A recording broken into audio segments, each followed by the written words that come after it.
ಜಾತಿಗೂ ಅನ್ಯಾಯ ಆಗೋದಿಲ್ಲ. ಅದರಿಂದ ಚರ್ಚೆ ಸುದೀರ್ಘವಾಗಿ ನಡೀತದೆ.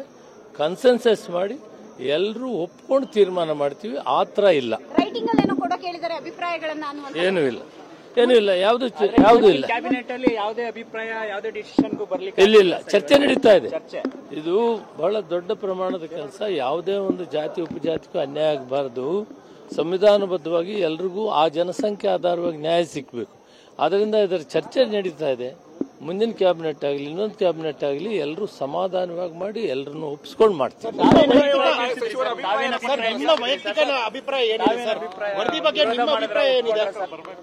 ನನ್ನ ಅಭಿಪ್ರಾಯನು ಫೈನಲ್ ಹಾಕಿ ಮೊದಲು ಹೇಳಕ್ಕಾಗಲ್ಲ. ನಡಿ ಇಲ್ಲ ಸರ್, ಕೆಲವರೆಲ್ಲ ಏರು ಧ್ವನಿಯಲ್ಲಿ ಮಾತಾಡಿದ್ರಂತೆ ಸರ್. ಇಲ್ಲ